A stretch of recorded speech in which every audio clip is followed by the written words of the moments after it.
Well, Kansas City, we're coming your way with a Rockin' Chiefs podcast that can't delay. Austin and Taylor, gonna bring the noise. Talking Chiefs football, our favorite choice. From the highs to the lows, we're gonna break it all down. It's always sunny in Chiefs Kingdom, where the red and gold keep the fire burning. From Arrowhead Stadium to the heart of the town, we're gonna ride with the Chiefs, never backing down. It's always sunny in Chiefs Kingdom.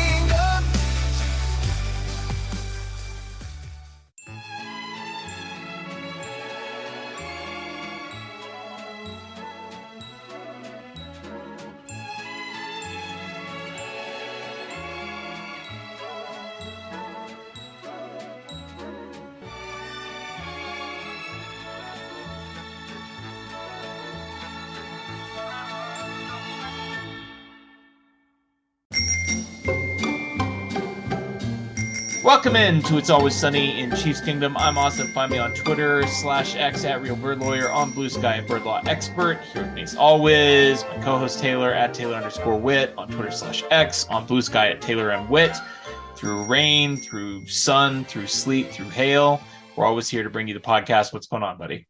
I mean, before we get into us, how about that song for the intro? Special thanks to my friend Casa for the amazing theme song. He cooked that up using artificial intelligence. And it sounds like there's a band, like it's really amazing technology, and I know he put a lot of work into that with the help of the machine spirits out there. So shout out to Casa, amazing. Now, song. Can we make a football team out of artificial intelligence? I don't know if the technology exists yet, but it will soon. I mean, we definitely could at least use artificial intelligence to improve probably the offensive play calling. I think there's got to be some sort of cybernetic chip that we could implant into Kadarius Toney so that he could line up on sides and or catch the football. We should ask Elon about this. He's the one doing the Neuralinks. So he probably will help us kill Kadarius Toney, but then problem solved in some ways. Before we get into the show, let's get everybody updated on the listener fantasy leagues. We got the playoffs coming up this week. In our redraft league, Z-Man clinched promotion to our dynasty league. He had the highest scoring team, earns himself a first round bye in the playoffs as well. Joey Fresh joining him on bye as the 2 seed. He will have to win the Super Bowl to earn promotion. So the highest scoring team gets the auto promotion. That's Z-Man. The team that wins the Super Bowl, assuming it's not Z-Man, will also get elevated. And if Z-Man wins both, then Roscoe, who's the second highest scoring team, will get elevated to the Dynasty League if Z-Man doubles up and wins them both. He's rounding out the playoff field along with Doobie, Volk, and the unnamed rookie fantasy manager who we don't want to jinx on the podcast. Good luck to all of you. And congratulations to Z-Man for the elevation. Congratulations to Z-Man, my favorite sandwich, and now a new member of the Dynasty League next season. The redraft league in general has been a lot of fun to watch. A lot of those people in there are kind of dipping their toes into fantasy a little bit. Some of them have been doing it for a while. Z-Man obviously was with us last year in our single listener league that we ran. And he graciously, when we cut that league from 14 to 12, said, I'm good. I will step back from the grandfathered in group of 14 of us and go do the redraft league and come up myself the hard way. So, I mean, super big shout out to Z-Man for pulling that one off. And then, as you mentioned, even though Dougie Fresh or Doey Fresh, he said he goes by both 50-50, is the 2 seed because he won the second most games. Roscoe was neck and neck with Z-Man for the auto promotion going into this week, and Z-Man pulled it off. So Roscoe is sitting in second place, as you said. And so if Z-Man happens to also win the Super Bowl, he's got himself a good squad. He's obviously got the number 1 team. It certainly could happen. Then Roscoe will be cheering as hard for Z-Man as he will for himself, because that will include a promotion for Roscoe, even though the Super Bowl also comes with the money. So it's not like Roscoe's going to be, if they go head to head, then Roscoe can't lose there, but he could win some money. So we'll see how it goes. Can't wait to see how the redraft Super Bowl shakes out. Speaking of our Dynasty League, I clinched the number 1 seed. Congrats. Shout out to me, 11-3 record. I did end up with the second highest scoring team in the league. Longtime listeners of the podcast will note that my team at one point was much maligned for its low score, but its awesome record. We put those two things together. We ended up with a great record and a great score, second highest scoring team in the league. I almost caught up to our guy, Dennis. He did lead the league in scoring. I ended up 12 points behind him. So I did a lot of catching up over the last couple of months of the season. My team is really clicking right now. Feel great about that. In like Flint, also earning a bye with an 11-3 record, despite finishing 6th in scoring, which ended up being pretty tough for our guy, Jordan Screen, who finished 5th in scoring. But he couldn't sneak past you or Caveman Jesus for our final wildcard spots. First 4 by record, 5th and 6th seeds by total score on the season. And bad luck for Jordan getting squeezed out there. But good luck for you. You're in the playoffs as a wild card. How does it feel? Yeah, it feels good. I knew I would be. I had been scoring a lot all year. It was just a matter of kind of where things would shake out. I'm going up against our guy, Mike 57, in the first round of the playoffs. And, he's got Kaka. He's got a nice team too. So the 4-5 matchup there between Mike and I will get to take you on in the next round. Should be really, really fun couple weeks here for all of us, both in the leagues and you and I on the show detailing everything. It's fantasy playoff season. It's here. That was week 14. Now legends are made over the next 3 or 4 weeks. That's right. Hopefully I will have Justin Jefferson and Jonathan Taylor back in 2 weeks when I play the winner of your matchup, but we'll see. We had a wild week in Cutthroat, as every week in Cutthroat is. We were down to 4 teams. Every team, since it's now a 4-team fantasy league, was projected to score at least 170 points, but in the end, nobody got more than 142. Dr. Weiss, Justin Rorell, and Puerto Rican, all in danger late into the Monday Night Football slate. I had the good fortune of being ahead of Puerto Rican with all of my players done, with all of his players done. And so I was able to leave Raheem Mostert on my bench just in case, he had dropped a -5 on me and had gotten me cut.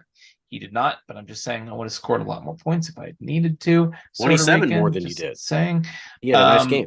I didn't need it, but in the end, Puerto Rican fell just short. We are down to 3, and it is going to be absolutely heartbreaking if I lose this league. I'm just going to say right now, I have the best team. I have the most fab money. Whoever gets eliminated this week, provided that it's not me, I'm going to get all of their good players because everybody else in the league is broke. I'm the only one that has any money left. Okay. So I'm saying we're down to 3 teams now. Like I feel comfortable talking about this. I need to win this league. I'm not going to because that's just how fantasy football works. But I do have the best team. I feel like I should win. It's going to be heartbreaking, and get ready for an epic rant on the podcast if and when I do get eliminated from this league. It's going to be horrible. Well, and as we said last week, I mean, you're in 4 Super Bowls or you're 2 1 seeds in 2 playoffs that haven't begun yet. And then you're in a 1-on-1 cutthroat right now in our personal one, and a 1v1v1 cutthroat final in the redraft. I mean, in the listener league one. So it's a good situation for me. You are absolutely, about ready to either take a whole lot of money from 4 leagues, or I might not ever be able to have a podcast again. So we'll see. Yeah, right. Exactly right. So yeah, let's hope it's the former and I get paid. If you guys missed the playoffs in your fantasy leagues, don't worry. You can still get in on the fantasy action on Underdog. You can use our promo code SUNNY for a matching deposit up to your first $100. They do not tell us to do ad reads for this, but just in case you were wondering, I thought of a great idea for you. Christmas coming up in a couple of weeks. You don't know what to get your, degenerate uncle or father or brother or spouse. You could always just put some money in an Underdog account for them. And then you're basically getting, first of all, if you're using our matching code, you're basically giving them $200 of free gambling money instead of $100. Yep. Makes you seem much more generous than you actually are. It helps out the podcast. That's a win-win-win. And then, maybe they can win some money as well. And then everybody benefits. So check out our friends Underdog, give them the gift of guilt-free sports gambling. help out the pod, celebrate yourself, etc., so on and so forth. Sunny, promo code Sunny, SUNNY. SUNNY. Happy holidays, Merry Christmas. We got a good. It's fine. We got a show. We got a show for you today. There's going to be news. There's going to be what is happening. There's going to be a brief recap of Chiefs Bills, and a brief preview of Chiefs and Patriots. So yeah, let's get into We've got the injury news first, as always, starting with Isaiah Pacheco, who did not practice on Wednesday. Andy Reid had to come out and say this week that he's not going on injured reserve, which is good news that he's not going on injured reserve. But the fact that Andy Reid had to come out and say, we're not putting him on injured reserve, didn't seem like the best sign. Sounds like he may be out another week or two. James Palmer did say today they would have to see how he looks in practice this week, but they did not get to see how he looked in practice today because he is not practicing. He's got that shoulder contusion. It is the same shoulder that he had surgery on in the offseason. Got to hope that we get him back to full strength because, as you'll hear in the awards segment for our recap, Clyde Edwards-Helaire, not doing it for me.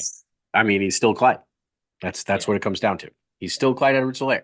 Yeah, not good. James Palmer did say, though, that it may be Jerick McKinnon season. We've been wondering when they'll take the bubble wrap off of him. He obviously is a player in his 30s that has been a huge part of the Chiefs' playoff runs the last couple of years. Played a pivotal role in the Super Bowl, going into church mode, down to 1, letting the Chiefs run out the clock and kick the game-winning field goal in that game.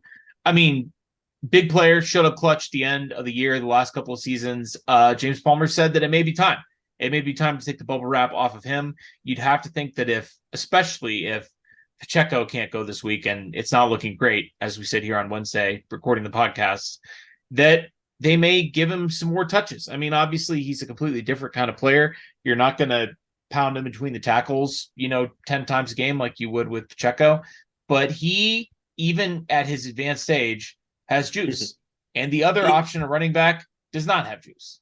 No, he has good pop. He is a speed guy, and anytime you've got a speed guy that still has that speed, and he certainly does, then you get him around the edge, you get him an open space, run a little screen for him. I mean, we've seen this now over the past couple seasons with McKinnon. He can get it done. He's a hard-nosed, work hard type of player, and really has had so many, we've talked about it a lot before, but so much injury history in the past for Jet that, like, just to see him still out there at this age, given how many times his knees shredded in the NFL and stuff like that, really, really good to see. I'm sure the Vikings and 49ers really liked him while he was on their roster for a time in the past, and now the Chiefs fans like him as well. Looking at the injury report for Wednesday, Donovan Smith did not practice with that neck injury that kept him out on Sunday. Leo Chanel and Mike Edwards both did not practice on Wednesday with an illness. It seems like the Chiefs have been battling, whether it's been on the injury report or not, just various illnesses over the last month of the season. It is that time of the year, but you hate to see that. And then obviously Pacheco did not practice. The only limited participant was Nick Bolton, who worked his way back onto the field for the first time in a couple of months off injured reserve on Sunday. He was limited with a wrist injury, which is what he was on injured reserve for, and an abdomen injury, which is, as far as I know, new. Everybody else, full participants, including Drew Tranquil, who obviously missed the game on Sunday with the concussion protocol and symptoms there. So Jerick McKinnon, Kadarius Toney, Justin Ross, L'Jarius Sneed, and Justin Reed, all full participants on Wednesday. It looks like they will play. In other news, speaking of that guy, Justin Ross, that I just mentioned, is on the field for practice. He was suspended last week for 6 games for his domestic violence incident in October, but he was placed on the exempt list. The commissioner's office is generously crediting all of his time on the exempt list against his suspension. And so he is done. He's eligible. He served 6 weeks. They worked it out. They said he has served his suspension in full, and he is back on the practice field this week. Will he be the Prince that was promised? Finally. I mean, we obviously have had a long history on this podcast with Justin Ross and with the Justin Ross hype and Justin Ross. I mean, everything from the day the Chiefs signed him We Sure. were talking about ceilings, and we were talking about what if, and if he can just get past the injury thing. They IR'd him the whole year after they signed him, blah, blah, blah, blah, blah. Everyone knows the story. I mean, at this point, I kind of start to feel like an asshole about it. Like, Sure. he couldn't get on the field before he had the DV incident, and then now he missed 6 games because of that. And the more I watch this wide receiver group play, the more I think he's got to be Sure. pretty bad. Like, I mean, Right. I don't think he's Sure. bad, but he's got to be, because if he was anything at all, like, Right. this thing would have gone differently. So, yeah, I mean, look, if he comes back and they put him on the field and he makes a cool play or whatever, I'll be the first person to be freaking out positively about it. Like, it'd be great. It'd be a great story. But anyone out there that still has Justin Ross season tags in their Twitter handle or whatever, There's a like, lot of you. You guys got to move on. He's not going to do it until he shows that he can do it, and then we can get hyped. Andy Reid says, we'll just see where he's at physically. It's hard to be gone that long and just jump back in. We'll just have to see where he's at. Doesn't sound like they are weeding out Justin Ross onto the field for 25, 30 snaps on Sunday. I'd be surprised if he gets any snaps on Sunday, but we'll see if he's able to work his way into the rotation. You're right, though. I mean, it's hard with what we know now about this wide receiver group. It's hard to have any confidence in him being any good at all when Sky Moore and Kadarius Toney and Marquez Valdez-Scantling and Justin Watson have been playing in front of him, because none of those guys are any good at all. Let's turn to what is happening. What is happening? Well, the Chiefs did maintain the number 3 seed in the AFC despite losing to the Bills, because the Jacksonville Jaguars rolled out their star franchise quarterback Trevor Lawrence on a high ankle sprain against the Cleveland Joe Flacco's on Sunday, and they lost that game 31-27. They risked the health of their quarterback in a regular season game with the high ankle injury. They put him out there because, I mean, there's still only a game up in their division, and it did not work. They exposed their quarterback to re-injury. They, left the possibility open that, that injury might linger, and they lost the game. So the Chiefs still have an 8-5 record, as do the Jaguars. The Chiefs own the tiebreaker over them due to their head-to-head victory back in the second week of the season, or whatever it was, third week of the season. Second. Yeah, Yep. That's right. So, I mean, listen, I don't want to give false hope or anything, or really keep false hope for myself, or really indulge in any hopeful thoughts about positivity the Chiefs at all. However, the Chiefs are very much in the hunt for the number 1 seed still, because in addition to the Jags dropping that game against Cleveland, and again, Joe Flacco is their quarterback. Wild. Crazy. The Dolphins dropped an absolute stunner to the Tennessee Titans on Monday night, 28-27. The Dolphins took a 27-13 lead in this game with 4:34 left after the Titans fumbled on their own 7 and their own 12 on back-to-back drives. Dolphins punched both of those in, touchdowns by Raheem Mostert. They had a 99.7% chance of winning this game. And then the Titans drove 75 yards and scored 8 points. They went for 2 down, 2 scores, like you're supposed to do, like the analytics say that you should. And the reason you do that is because if you get it, you have an opportunity to go for the win in regulation without trying to force overtime. They did get it. They were able to get the ball back after forcing a 3 and out. And then they went down 64 yards in 26 seconds for the game-winning touchdown. And Miami is essentially just a half game up on the Chiefs. They have one better in the win-loss column, but they again lost the head-to-head to the Chiefs. So if they finish with the same record, the Chiefs are going to win that tiebreaker, and they still have the Jets, Cowboys, Ravens, and Bills left on the schedule. It's an absurd situation. Yeah, the Dolphins are really weird. Like, they certainly should have won this game. They were at home. The Titans are not a very good football team. They're fine, but they're not great. And they had a big lead with not very much time left. I mean, this was just a crazy way to 9.7%. On Monday Night Football at home to the Titans against a rookie quarterback who was benched. And I mean, Will Levis has shown some juice, but yeah, he hasn't been great by any stretch. But on that 26-second drive, he just immediately went deep to DeAndre Hopkins and made me do the Wolverine meme, wishing that DeAndre Hopkins had gone ahead and done what everyone thought he was going to do and come on over to the good guys, but he didn't. He instead is a Tennessee Titan, and he's irrelevant other than when he randomly beats the Miami Dolphins. So good for DeAndre He Hopkins. said that I'm not he's mad where about he it. was wanted, and we didn't want him. So Man, then screw that. That is on the Chiefs then. That is bad. But yeah, I don't know if that's true or not, but that's how he feels. So sure. But this was a big loss for Miami. I mean, they've got the Bills breathing down their neck now, which they do. We'll talk about why that's the case. But yeah, just a really big surprise there. Meanwhile, the Baltimore Ravens did win, although it took them overtime and a walk-off punt return in overtime to beat the plucky Los Angeles Rams. But despite winning and holding a 2-game lead over the Chiefs in the AFC, they have an absolute gauntlet of teams to run over the last 4 games of the season. They have at Jacksonville, at San Francisco, Miami, and Pittsburgh. So if the Chiefs win out, they have a 49% chance of snagging the number 1 seed, despite everything that has happened. We're going to talk about what the Chiefs need to do to make that happen in the max system. But, I mean, how about that? The Ravens, despite having a 2-game lead on the Chiefs, have 4 to go.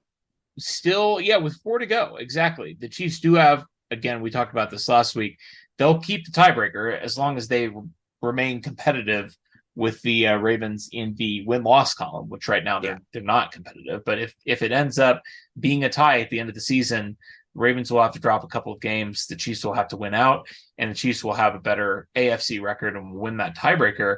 It's a pretty wild situation considering all that has happened, and that's going to be a theme of this show. So without further ado, let's get into the recap. Chiefs 17, Bills 20.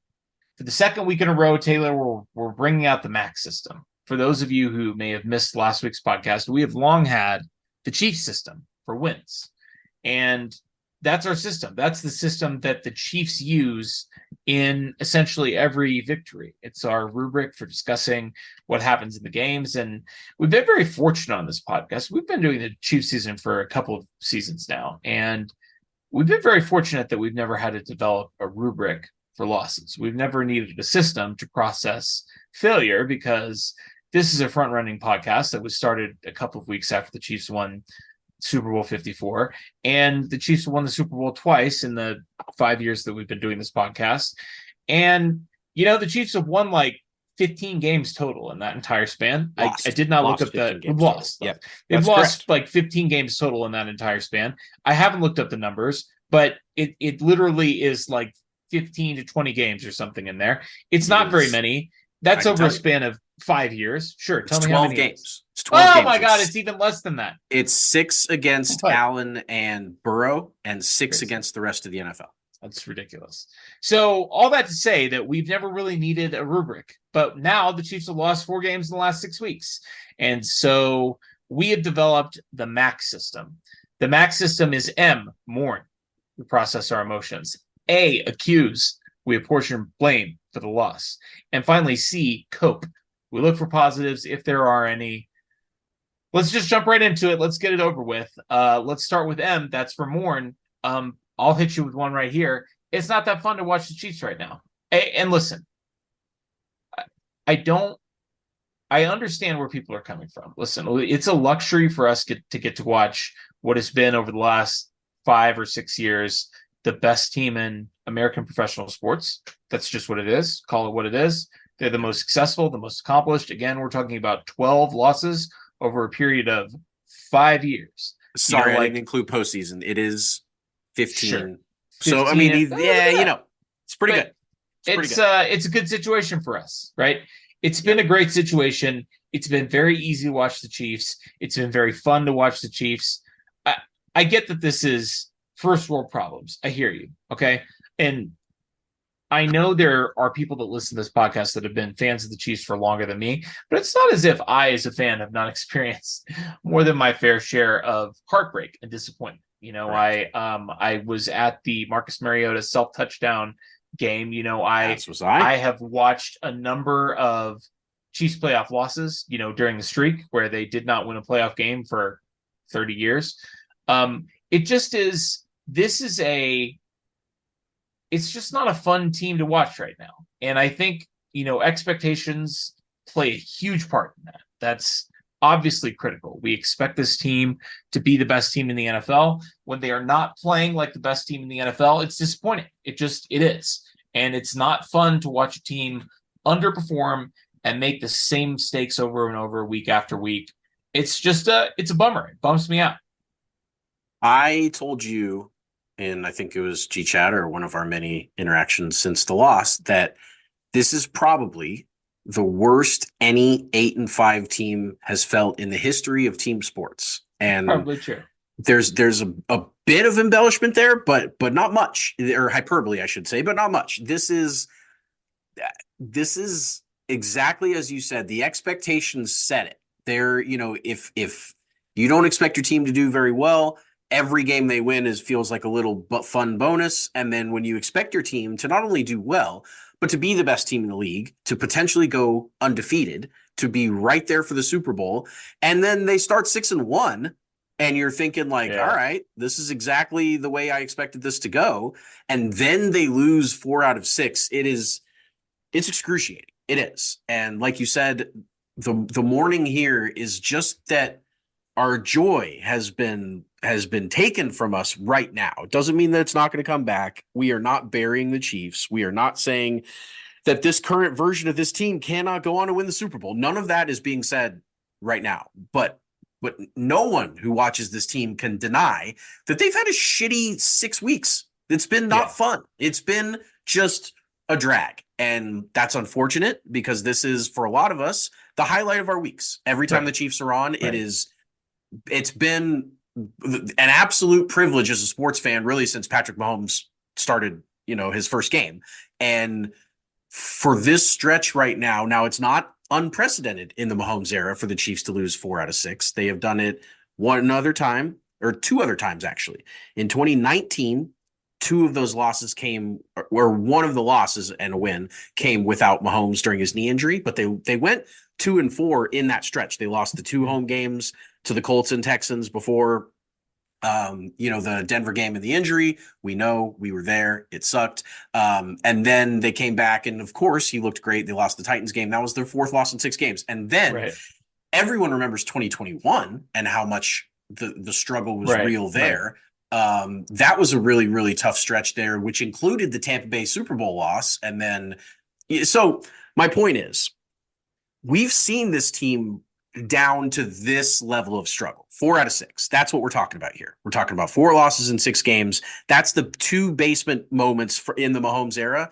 Outside of that, though, they've never gone lower than this. And so we're kind of at an inflection point here where we'll talk about what's going on ahead of them. But like, if the Chiefs continue to struggle right now, this will be the lowest moment in the Mahomes era, but we're not there yet. We're tied for the lowest right now. So we're mourning the fun, but there is a little bit of light in the end of that tunnel.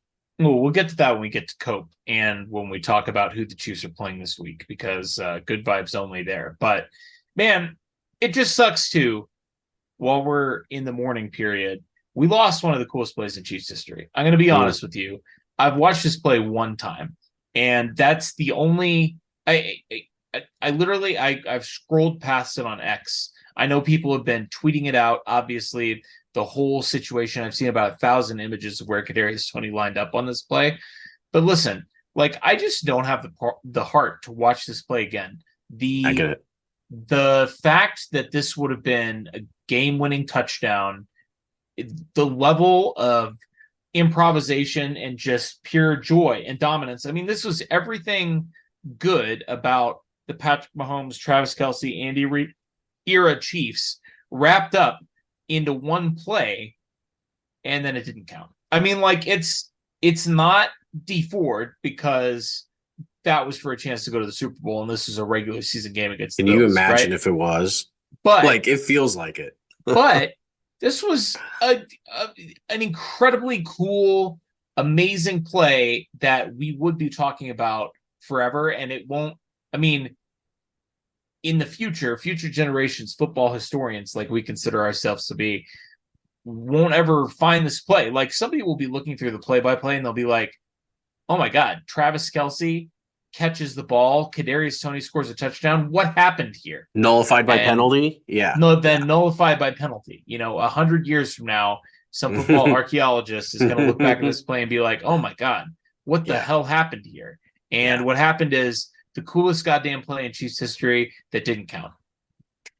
It was so sad. I have unfortunately done the exact opposite. I see it in my dreams. I've watched it a million times, and I've watched what I think the worst video I saw of it was a in Arrowhead cell phone video from the crowd. And like it was the angle was incredible from the crowd shot because you could just see the whole thing.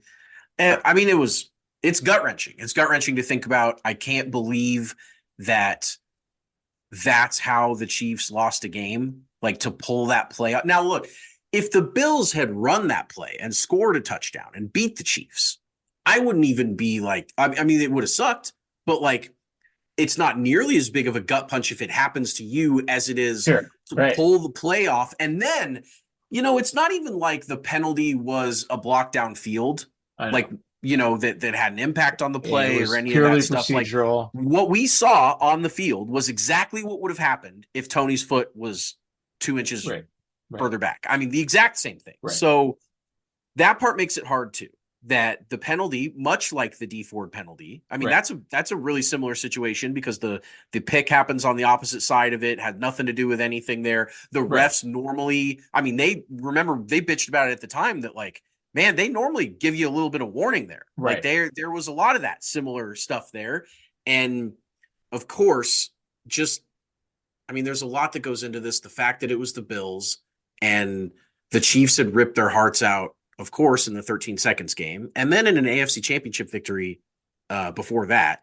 And so, the Chiefs could have just owned the Buffalo Bills for all time. Owned them. Absolutely put that franchise in a box and taken it back with them forever. And instead, they don't get to. The Bills have now won 3 regular season games in a row in Arrowhead. I'm mourning that because nobody beats the Chiefs over and over and over again. It just doesn't happen. Burrow does it and Allen does it. They're the 2 guys that do it. And it sucks.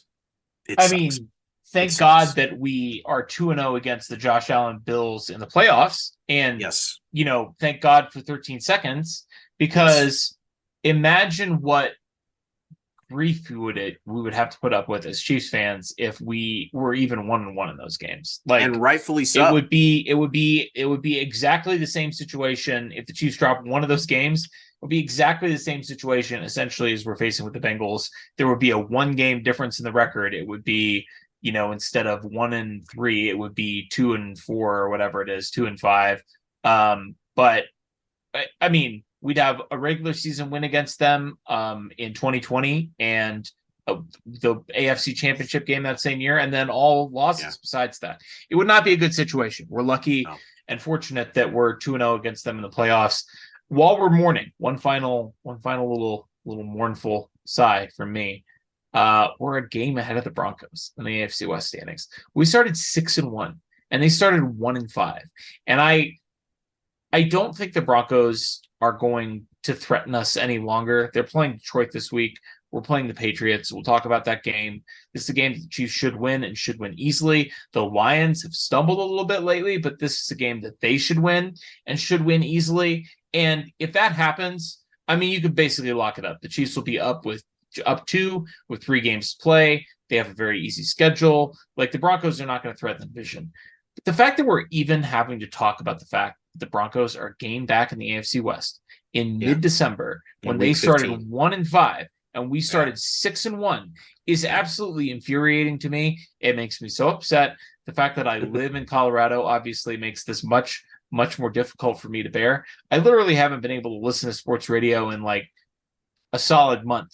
And I mean, really going back to the loss against the Broncos, I have not listened to Denver sports radio, which I love to listen to because it's a joyous occasion for me to be able to hear them complain about how much they suck and how much we rule. It's been 6 weeks that I haven't been able to listen to it one single time because I can't deal with the fact that the Broncos think that they're good. They're not even good. It's just that we have sunk down to their level. And it is just, I mean, it's the worst. It is. The Broncos suck. They're my least favorite sports team of all time. And for anything positive vibe to be happening with them at all, always just gives me a pit in my stomach. And the fact that the 2 seasons completely flipped in a game where the Broncos broke the streak, like that inflection point there sucks. That's one that, looking back on it, if the Chiefs take care of business in that game only, like, you just wonder how much, you know, the 7-1 Chiefs and the 1-6 Broncos or whatever, like how the Broncos are crowing about that win. There is talk that they broke the Chiefs. Vance Joseph broke the Chiefs offense. Patrick Mahomes did like a tweet about this today. This was an article in the Denver Post. The Broncos broke the Chiefs and they broke Mahomes. And Patrick Mahomes did pop a like on that tweet, which is being widely reported as of about 45 minutes ago. So listen, if it fuels him, that's great. But the fact that we are sitting here in mid-December 2023 in the year of our Lord, and we're reading articles about how the Broncos broke the Chiefs, I don't like it. I won't stand for it. And we're moving on to accuse. In accuse, we are apportioning blame for the loss. And this is often going to be a vehicle for us to complain about the officiating in this game. And obviously, this game featured a public enemy number one from an officiating standpoint with Chiefs Kingdom, Carl Cheffers. You know, going back to the Foot Locker comments that Travis Kelce made in 2015, you know, here we are 8 years later, he still carries a vendetta against the Chiefs. I don't really care to discuss, and let me just go ahead and throw Kadarius Toney's name out there too. I don't really want to discuss at length who's at fault here. It was a clear penalty, okay? Like, he clearly is offsides. And he clearly needed to not be offsides, either by checking himself and, you know, making sure that he's behind the football before it gets snapped, or he needs to be checking in with the officials. He did. I saw post something on his Instagram that sort of suggested that he did check in with the officials. The Chiefs haven't gone out and confirmed that and said, and in fact, I mean, you know, Andy said he didn't. Andy more or less said that he didn't. He didn't actually say that, but he did say that, you know, he needs to check in. He wants him to check in.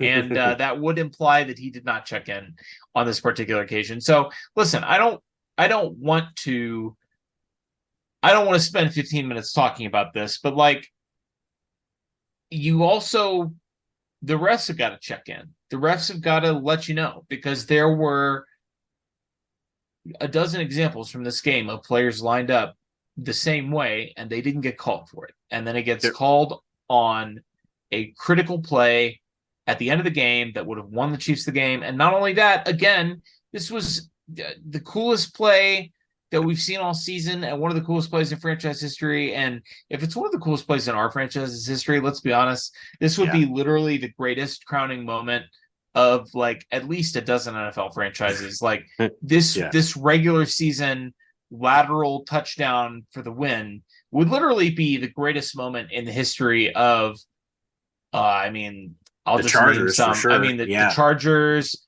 the Lions, you know, the San Francisco, the Bills, the Bills. Sure. I mean, like the Cardinals, you know, like the Texans, you know, like there's a lot of teams, the Browns. Yeah, Jags, there's a lot of teams that you could name. Like, I mean, it would be a pivotal moment for half a dozen to a dozen franchises in the league. And yeah, I mean,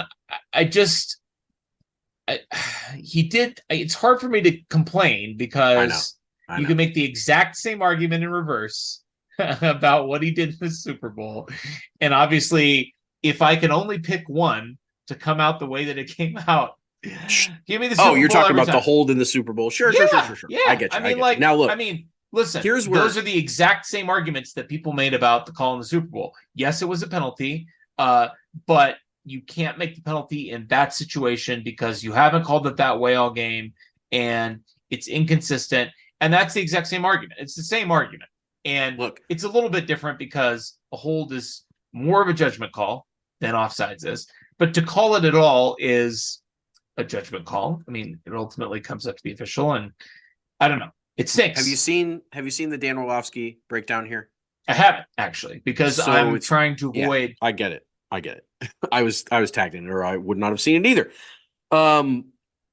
He shows throughout this game 5 different plays before the final play, or what would be the final cool play, at least. And Kadarius Toney is lined up exactly that far off the line, Sure. Right. 5 times. That Right. player. This is Right. not the Chiefs all going up there and doing their own thing, or the Chiefs and the Bills or whatever. This is just highlights that clearly KT had an interpretation of where he should be lining up, Right. and it was consistent. And he checked with the refs sometimes or whatever, or looked over there, or they had an opportunity. Sure, he definitely give him checked the feedback. refs at least once or twice throughout the game, because that's where he kept lining up.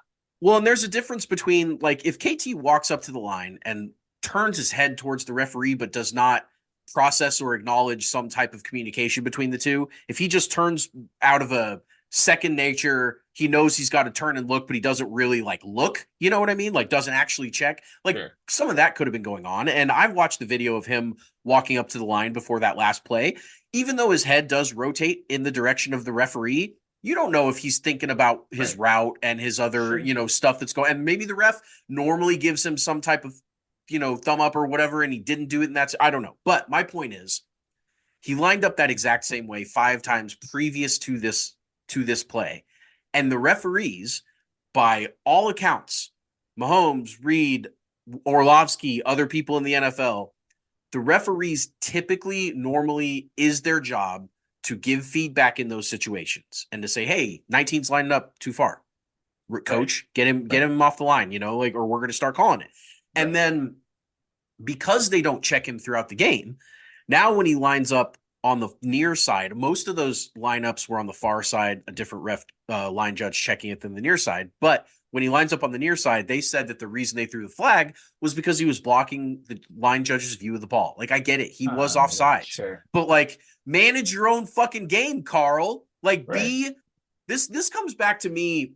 I'm accusing a lot of people here, but, like, this Sure. part-time referee nonsense that Oh the my NFL God. is going. I mean, This like lawyers and doctors and whoever else these people are, that philanthropists and stuff that are part-time, whatever. full-on Carl Jeffers- rapists, more like it. Full-on rapists. They are full-on rules rapists. And the fact that the NFL does not have young, athletic, sharp, full-time employees doing the referees in this billion-dollar industry it's mind-boggling. And it is absolutely a cause for a lot of our frustrations with calls being, it's not just that they're wrong, it's that they're inconsistently wrong. Okay. It's Can that I they- yes. can I accuse Yeah. somebody else here? Yes, Because accuse as while many people as you want. We're in accused.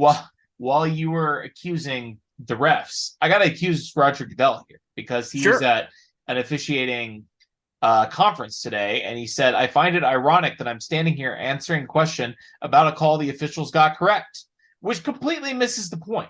Like, Yes. is it Yes. is it a foul by the letter of the rule? Yes, and that's what Roger said. Like, it Yeah. clearly is a foul by Yeah. the letter of the rule. Well, How'd yes, you let it get that far? nobody is disputing this. Like, that's not the point. The You're a point is that prosecutor, it's Austin. yeah, Imagine exactly right. a cop letting 100 cars go 20 miles an hour over a speed limit. Right. And then another car comes back the other way and is like, oh, sick, this, and goes Sure. that fast. And then the cop pulls him over. I And mean, he's like, it's- well, you're breaking the law. Yeah. it's the flow of traffic situation, right? Like, Yeah. if I'm Yep. driving 7 miles over the speed limit, but like I'm driving as fast or slower, like there's cars passing me, right? Yep. Like, I'm going maybe a little bit faster than some cars, but like there's clearly a lot of cars that are going faster than me. Yeah. And then I get singled out for speeding. Yep. Like, there's other people speeding. There's other people speeding more than me. Why Yes. am I the one You getting pulled let over all and getting these other ticketed? people It's a speed, flow of like- traffic. You let them flow by you, and Mhm. then you pulled me over and gave me a ticket. It just It's doesn't an make any enforcement sense. problem. It's an It enforcement is an problem. enforcement Absolutely. problem. It's a consistency problem. We're just going to have to accuse the entirety of the NFL at this point, because it's endemic. It goes down to the roots, and we need to pull those roots up, root and stem, and Can I crush add them beneath our heel. Okay, we do. Can I add another accuse? Yes, of course. So as these fingers are flying around, pointing fingers, Mm. Brett Veach let Eric Bieniemy leave, Yep. and part of that, I know I'm saying Brett Veach let him leave, and Well, Brett everyone Veach and thought Andy that. Reid. Sure. Yeah, Yes, Brett Veach and Andy Reid are kind of one entity with the Chiefs. A lot sure. of what goes through one goes through the other. I know that Eric Bieniemy was long overdue to be a head coach. I know that. He earned it. He put in his time. He had the credentials, the success. I mean, we talked about all that. He went over to be an offensive coordinator. He did Right. not go over to be a head coach. And he did that because his opportunities were a little bit stymied with the Chiefs or whatever, what have you. The point is, they allowed to leave the building not only Eric Bieniemy and his talent and his, all that, but they left a vacuum that they didn't adequately fill. And I'm sorry, I don't know what Matt Nagy's role or contributions are to this team, as we've made abundantly clear over the years, but he's a step back from Eric Bieniemy. There's no doubt about it. And something like this, a mental error that has to do with your focus and details, things that EB harped harder than any coach I've ever heard from the outside. Right. Just accountability. EB Yeah. was an accountability coach, and very clearly replacing him with Matt Nagy is a net negative on this team. I do not know what all the changes are, but I know by watching this team, they are so much less fundamentally sound than they were with Eric Bieniemy. And sure, they made mistakes. Sure, in the EB days, the number one enemy of the Chiefs was the Chiefs. That happens when you're an extremely good team because you're the only team good enough to beat yourselves. Like no one else can Right. beat you. I get that. Right. But like watching this team, watching their execution, watching their mental mistakes, that comes from somewhere, and that's the big coaching change. So I am pointing my finger. We did it outwardly at the refs. We did it outwardly at the NFL. Now it's coming inwardly at EB or EB's vacancy caused by Andy Reid and Brett Veach and Matt Nagy. We have a mailbag accusation here. I know he didn't necessarily intend it this way, but our guy It's Rock Robster on our Discord. God, do the Chiefs take the "you got to go right back to that guy" more literal than any other team in the league after a turnover or what have you? As soon as they got the ball back after the Rice fumble, I knew they were going to Rice immediately. I get the reasoning behind it, but teams are likely going to catch on that they do it almost immediately. This is obviously totally anecdotal because there's just no way to pull data on this. But do I think that they do it more than almost any other team in the NFL? I do think that. And I think that I think it's an Andy Reid thing. I think it's a Patrick Mahomes thing. And I think when their powers combined, I mean, you've got the quarterback and the offensive play caller. I do think that they are more prone to doing this than almost any other team in the league. I don't think that it's something, though, that, like they like to run these plays on third down. I don't think it's like a tendency that you could necessarily expose as a vulnerability to other teams. Because, I mean, listen, I don't think teams are going to be able to pull that data any easier than we could pull that data and say, I mean, it might be a hunch though. You might have a DB that thinks like, oh, I know what the Chiefs like to do in this situation. Like they're probably going to get it to Rashee Rice. Let's see if I can jump this route because he just fumbled the ball or whatever. But I think it's a good strategy. Like I think it builds right on the heels of what you're saying about Eric Bieniemy being an accountability coach. That's an Eric Bieniemy thing too. I remember when Kareem Hunt fumbled on his first NFL carry. Eric Bieniemy, that was like the first time I remember, and that would have been his first game as offensive coordinator because that was the year after 18. Doug. Oh no, that was 17. That was 17. That was the year after Doug left to go. You're right, but it was the year after Doug left to go to Philly. Wasn't Nags 18's offensive? Yeah, you're right. 17's offensive. So he would have been. You're right. 18. EB and Pat started the same. He would have been the running backs coach. But I remember, and that makes sense because this would have been like the first time that I probably heard a quote from Eric Bieniemy. And he was like, I went over to the sideline and I was like, we're going to feed your ass or, whatever Eric Bieniemy says. And they did. Coincidentally, in Foxborough, same as this week. Right, exactly. And he ate in that game. I think it's a good thing. And I think it's like, I don't know. It's so hard to judge how these guys are doing psychologically. I think it does build confidence in the player as long as you can give them a success. Now, if you go right back to the guy and the guy flubs it, obviously that's not a good situation. And there's been some of that going on this year too, but really good question. Let's go to Cope here really quickly. There's not a whole lot to cope about. There's not a whole lot to spin this week. Losing 4 out of 6 is tough. But we have already talked about the Chiefs' possibility moving forward of obtaining the number 1 seed, or let's be honest, I mean, if they get the number 2 seed, there's still a good chance that they're hosting the AFC Championship game in Arrowhead. The Baltimore Ravens have a history of choking. They hosted the AFC Championship game the last time the Baltimore Ravens got the number 1 seed and the Chiefs got the 2 seed. Losing the bye would be a pain. It would be annoying. But listen, if the Chiefs win out, they have a 49% chance at the number 1 seed. So 50-50 shot if they win out. To win out, they need to beat Bailey Zappi in New England, the Raiders quarterback in Las Vegas, which could be, or excuse me, in Arrowhead. It could be Aiden O'Connell. It could be that he's getting benched this week for Jimmy Garoppolo or Brian Hoyer. They need to beat Jake Browning at Arrowhead, and they need to beat Easton Stick in Los Angeles because Justin Herbert is out for the year with a finger injury, and that's it. That's it. 4 backup quarterbacks to close out the year. I mean, and might I note, Jake Browning got banged up, and AJ McCarron came in this week. Sure. So, like, that might not even be Jake Browning on New Year's Eve. That might be AJ McCarron. It might be the third stringer. I mean, I'm torn by this. Cope is exactly what Cope is for. It's for us to discuss silver linings that may or may not be realistic or plausible. And I feel pretty good about our chances to go 4-0 to close out the season and finish 12-5. Is that going to be good enough to be the 1 seed? Should it be good enough to get the 1 seed? Most years winning 12 games is not going to get you the number 1 seed in the conference, right? But it's still possible. This conference is mid as fuck. Oh my God. In fact, so really the NFL, even including the 3 juggernauts in the NFC right now, like the whole NFL is not very good. They're just not. And we'll talk about some of that in the Patriots preview also. But looking at that path, I know you guys, they lost to Jordan Love and they lost to the 6-6 Bills that couldn't get out of their own way. And Jake Browning just shredded the Jags. And, he did. Jake Browning looked good. And that team has weapons. Like, look, I think the Bengals game on this one is by far the hardest game of these 4.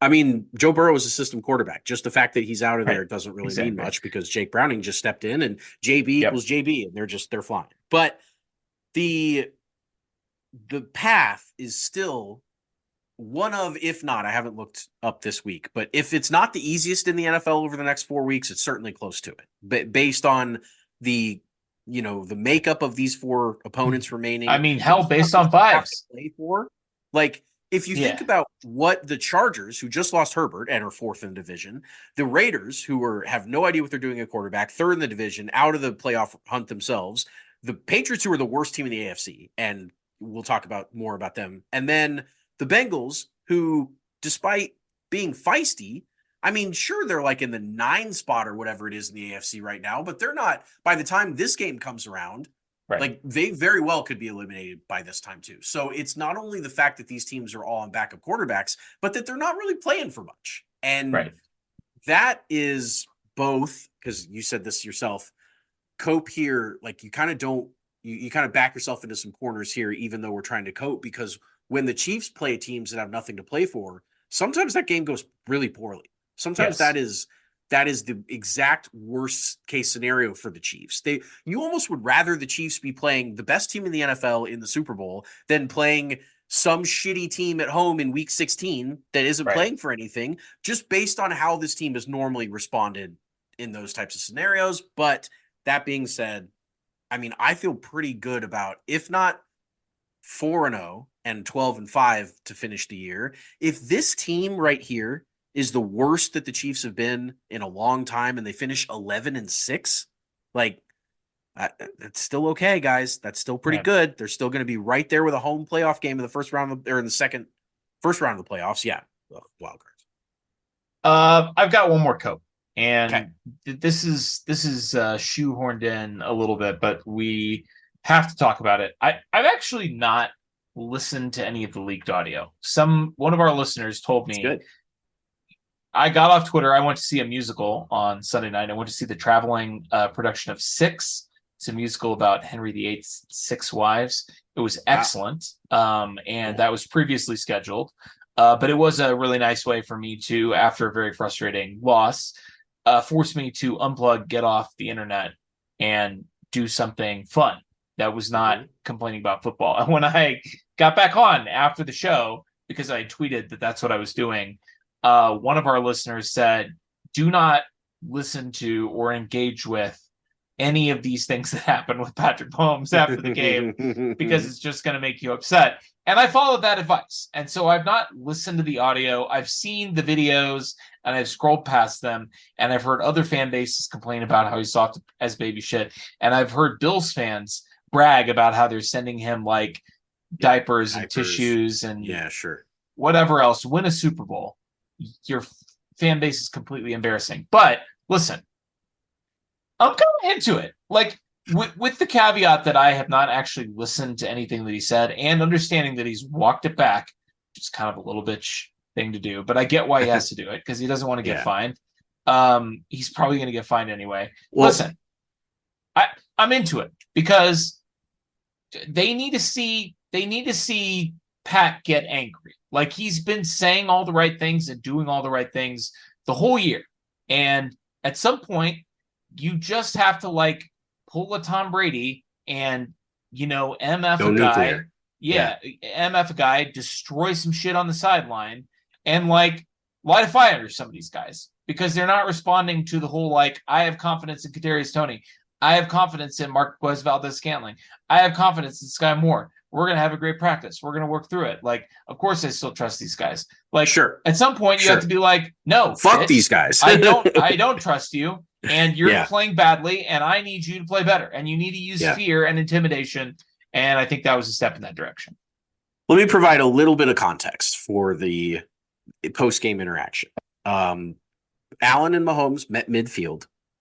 They spoke for a bit, I don't know, 5, 6, 7, 10 seconds before this camera walked up and started and caught the end of their interaction. And the end of their interaction was Mahomes and Allen, and Mahomes said, wildest fucking call I've ever seen. Offensive offsides, fucking horrible. And as he's walking away, Allen pats him on the chest, and then Pat walks away and is muttering to no one really, fucking horrible. And then he sees someone else, he kind of walks around, and then he comes back towards the camera and he's like, fucking terrible, worst fucking call. So, he's dropping bombs. And then, so the Bills fans, they took this interaction to say that Pat didn't say a single word to Josh Allen other than fucking horrible, fucking, blah, blah, blah, blah, blah. And so Allen was asked about it today. And he was like, yeah, I mean, he reached out to me and apologized for, how stuff went down. And I told him, like, I get it. He wouldn't be who he is if he wasn't that invested in the game. Allen said all the right things. Allen's a great kid. I'm a huge fan of him as a person. And I know he can be a little bitch on the field sometimes, but like, that's how you get calls and stuff. You and I have talked about that. Like, I don't really mind Josh Allen flopping and stuff. I think that's a competitive way to go. But it is. But that being said, Pat's walk back was not about the fact that he was pissed about the call. Mostly, it was about that, like, I wish I would have handled it better with Josh. That part of it leaked out, and it was a bad, bad role model for kids and all that, example to set and all that stuff. I mean, Pat knows that people emulate him, look up to him, think of him as a role model, and he takes that role seriously. He really does. Right. And he regretted the fact that he looked like a sore loser there, but I think all accounts between he and Allen were that they went up and good gamed each other, and then he was like commiserating with Allen. Like, I know Allen just won the game too. So if Allen had lost the game and Pat was a shitty winner about it, that's one thing, because you're like kicking a guy when he's down or whatever. But like, Josh Allen just won a big game for their team in Arrowhead. He probably wasn't feeling too bad about himself or about his team. And so Pat was just like, God, fucking offsides. Are you kidding me, man? Like, he was just commiserating. So they're friends. We know they're friends. They talk outside. Golf together. Together. I think that was all a course, blown out of proportion, as everything is these days. But that was just a little bit more context to what was said and the walk back today. Yeah, I like it. I'm into it, and I think I'm gonna go watch the clip now because it sounds fun, and I'm It was into fun. it. It was Like fun.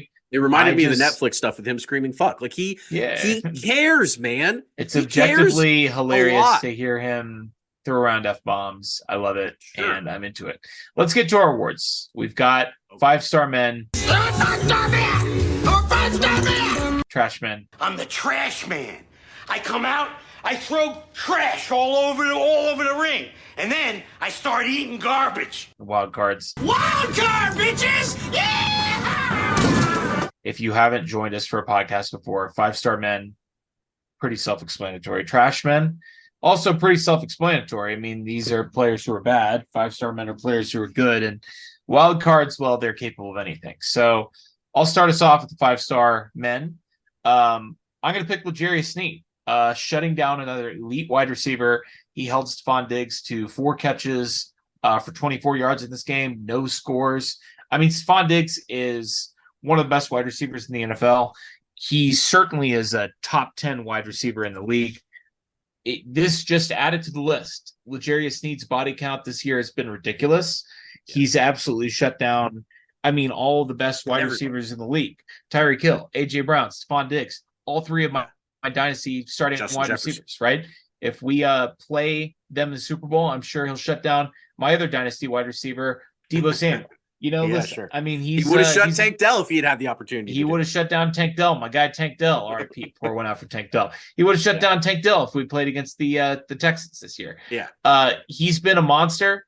He deserves all the love. He's obviously a free agent. It's going to be really interesting to see how the Chiefs allocate those resources. But as our late great friend Therese Taylor would say, contract year is undefeated for L'Jarius Sneed in a big way.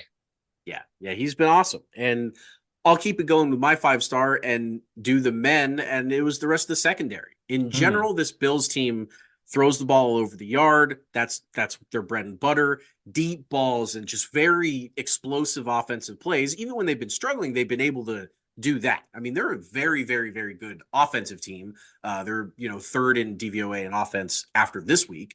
But the rest of the secondary includes Clamps McDuffie with a sack on Josh Allen and Shamari Connor with a pick. And in general, holding probably my least favorite NFL player in a while, Gabe Davis, to 2 targets, 0 catches, 0 yards. That dude is as fraudulent of a wide receiver as I've ever seen. Every single catch he makes is because multiple DBs fall down and he's the only one in the secondary, and Josh Allen lobs him a ball and he scores a long touchdown. That's his whole career highlights. Gabe Davis sucks, and it was great to see them not let him. Of course, everyone remembers 13 seconds, the most fluky game of all time by any NFL player ever. And it was great to see that not happen again. And in fact, the exact opposite of that game, nothing. All right. Well, that brings us to the trash men. And we renamed these awards. This is the honorary Clyde Edwards-Helaire and Sky Moore Trash Man Award. And I'm just going to take the layup here. I'm going to take Clyde Edwards-Helaire. Listen, Isaiah Pacheco did not play in this game. That made Clyde Edwards-Helaire the starter in this game.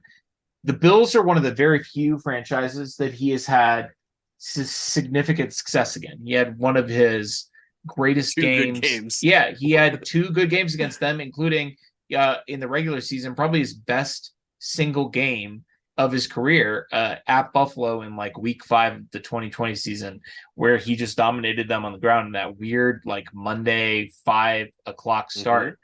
And he did not do that in this game. He went 11 for 39 on the ground, and his longest carry went for 7 yards. And he had 2 catches. One of those went for 20. I mean, it's not good.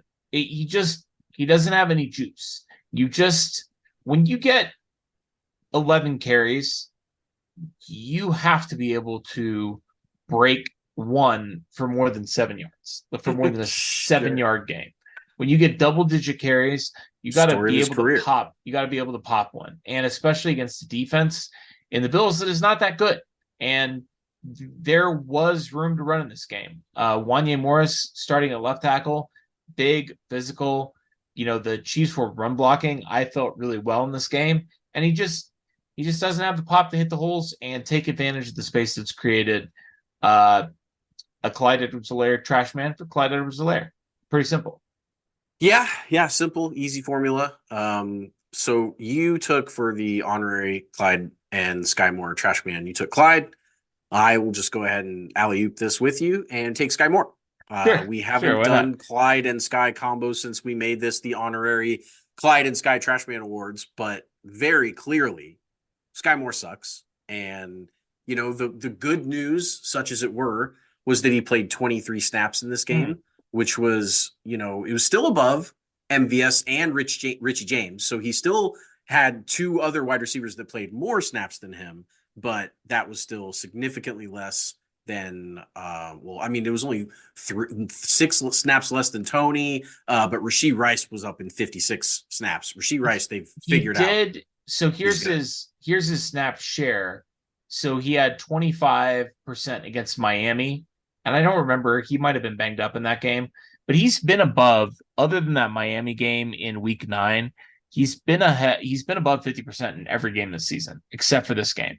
So the last 3 weeks, he was at 51, 57, and 66% last week against Green Bay, down to 35% snap share this week. So hopefully that's a sign of things to come. I don't have anything against the guy. He seems like a nice person. We both wish him well, and we both hope that he will someday be a competent NFL wide receiver, but he ain't it right now. I mean, No, look, this is a football podcast. This is not a humanitarian podcast. We do not care really much about how good or not good a lot of these people are off the field. We care about their production on the field. And if they help the Chiefs win football games, and Sky Moore does not help the Chiefs win football games. He had 1 target in this game for 0 yards because it was not a catch. And that was it.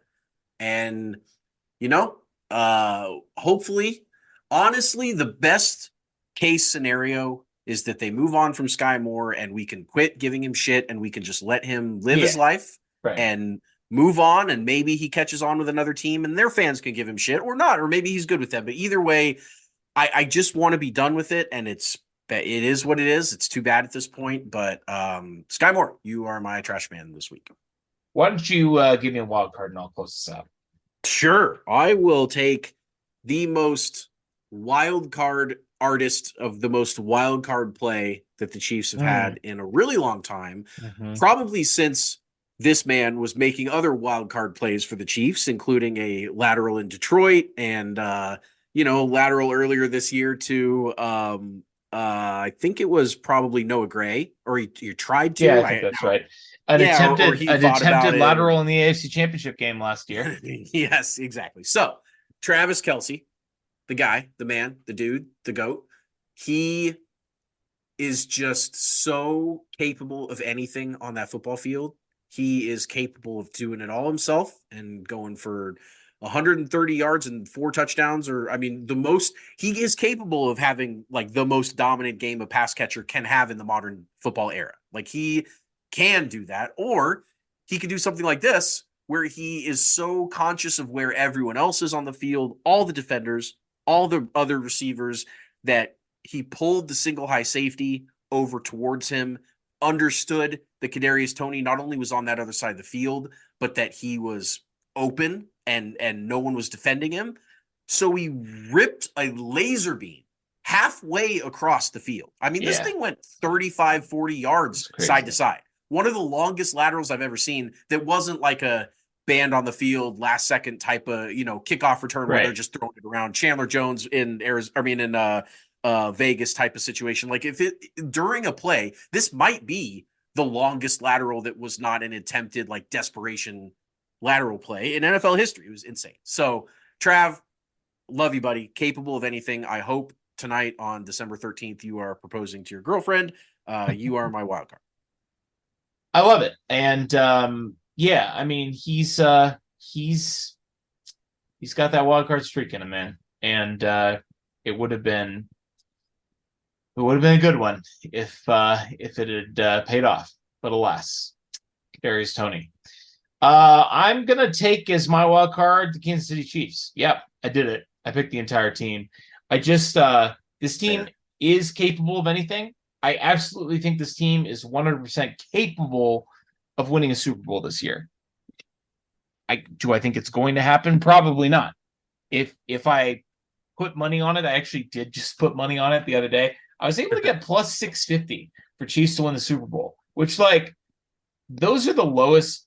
I mean, the best odds you've been able to get on the Chiefs winning the Super Bowl in probably like since Patrick Mahomes' first year as a starter. I don't know that for a fact, but I would guess that is the most favorable odds you've been able to get. So I picked them up at plus 650. I feel pretty good about that bet just because it's a good favorable odds for me.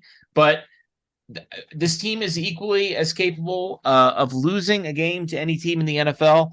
And this is now not only 4 out of 6 losses, but all of these losses have essentially come down to the last drive of the game, and they're basically over on converting on the last drive of the game.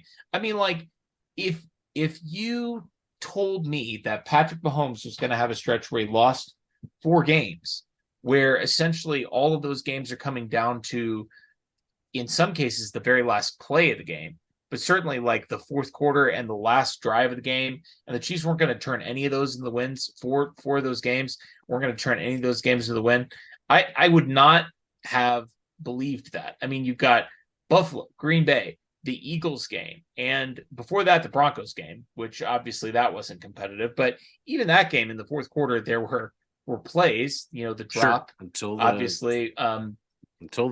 McCole Hardman fumble, they were right in that game. And even after the McCole Hardman fumble, they had a drop for a touchdown that would have made it a 1-score game late. Right. And, I mean, it just is crazy that they've had this run where they can't get anything done because this is still the Kansas City Chiefs. They're still capable of anything, and we hope they're capable of winning a Super Bowl.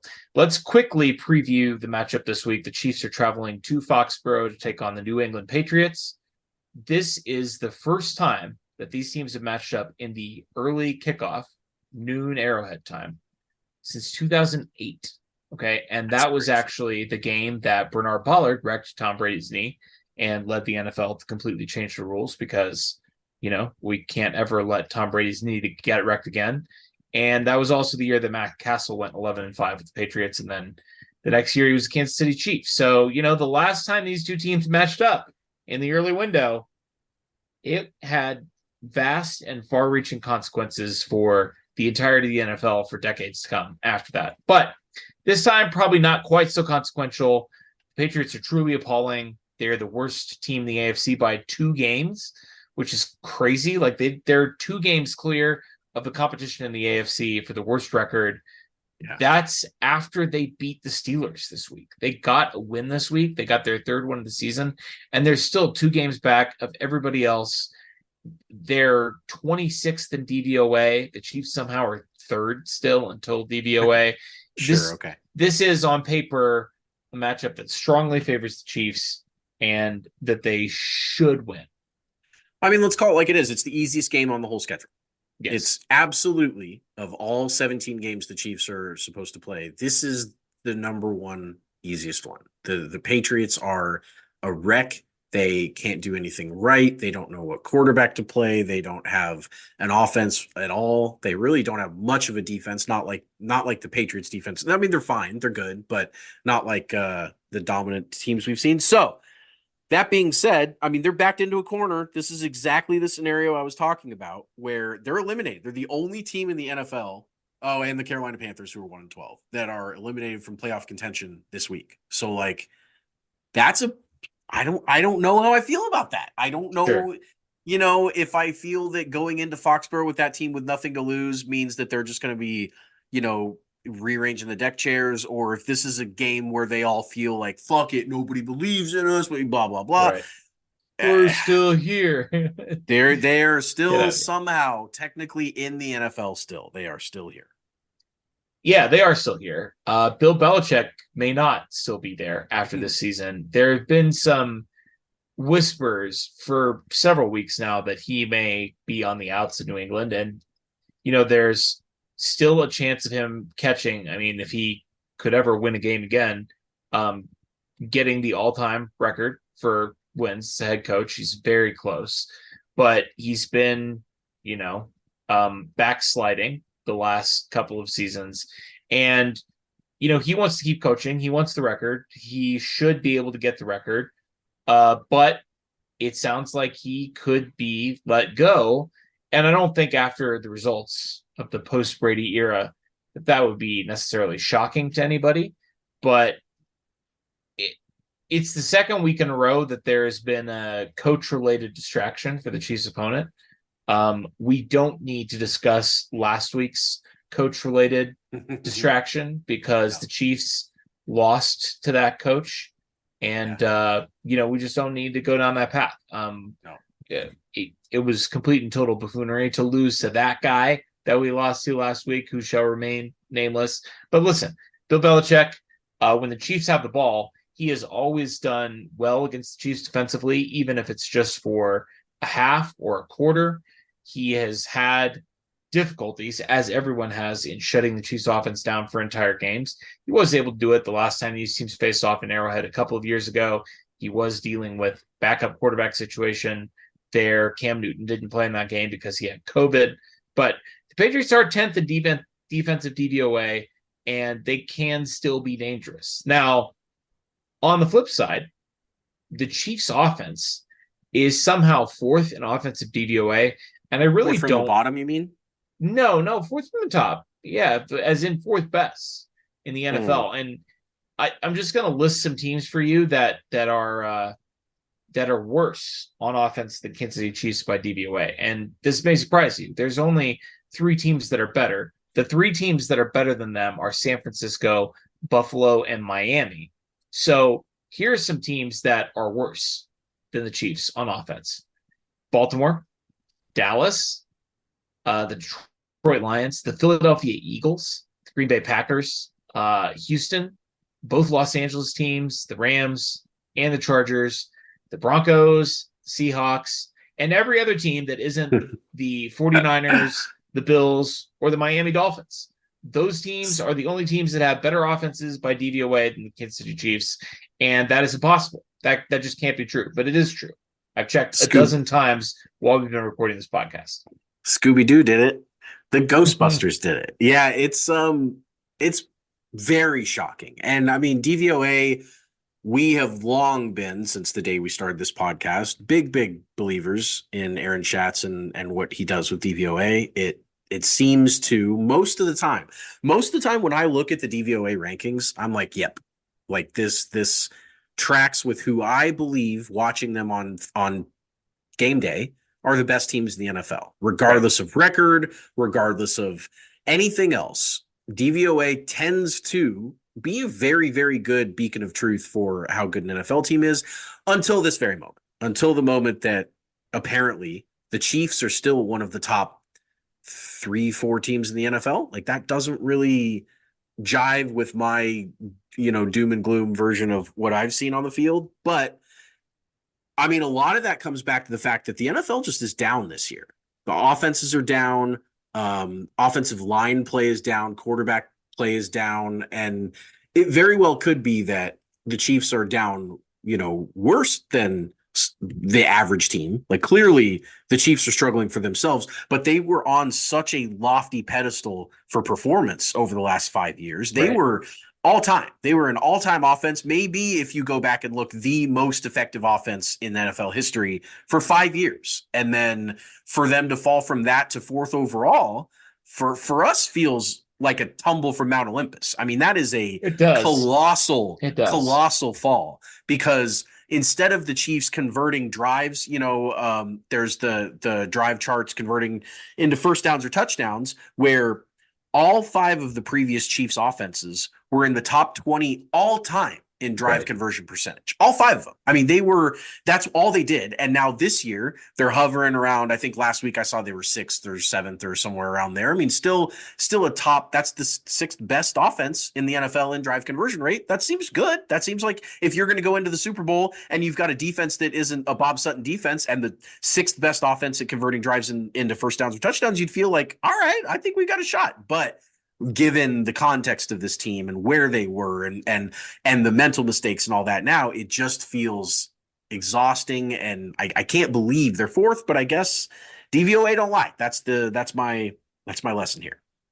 It's crazy too. You mentioned obviously the situations with where their offense has been in the past, and just to see a drop from first to fourth is jarring. Sumer Sports, which is headed by Eric Eager, who used to be a PFF big Chiefs fan, puts out these graphs, quarterback production in expected pass situations.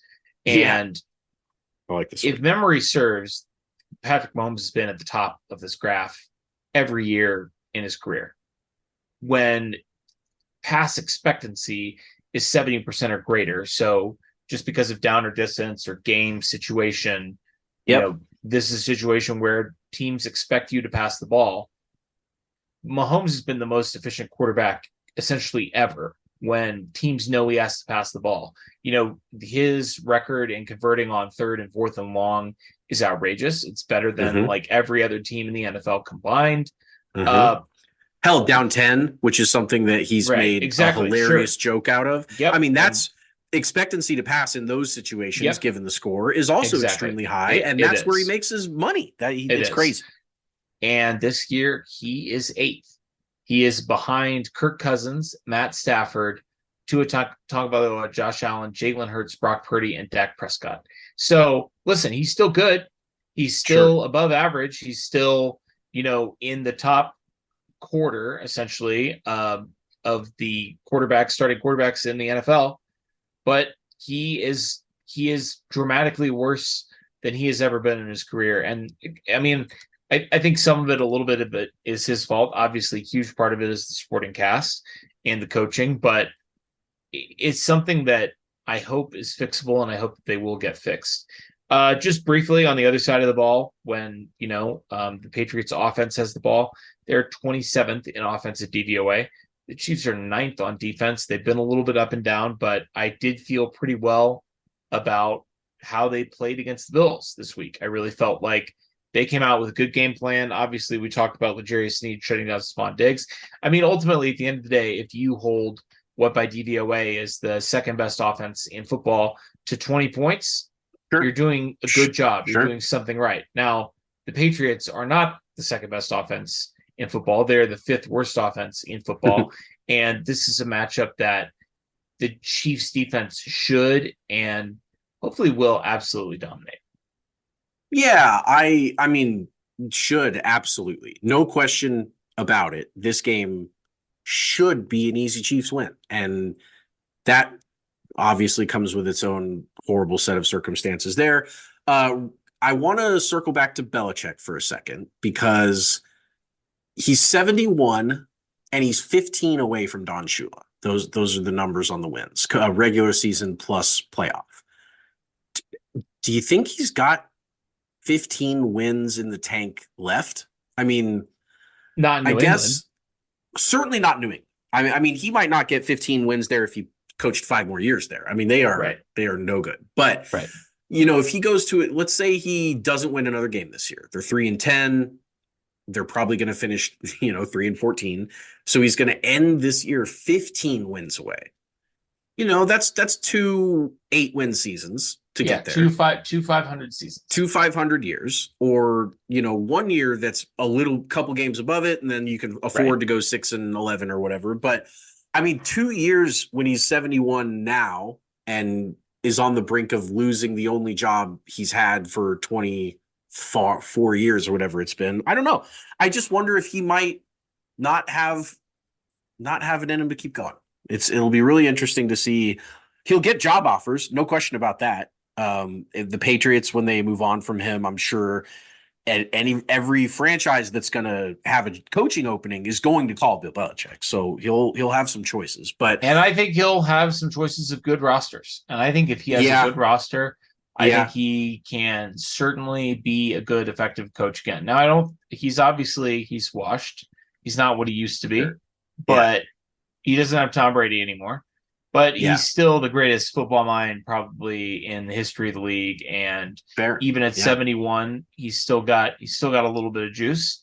And I think, there are some good situations. Like, what if he went to the Bears? Like, I'm not saying that he would go to the Bears, but like the Bears have 5 wins. That doesn't seem like a lot. They're going to have probably 2 top 3 picks next year.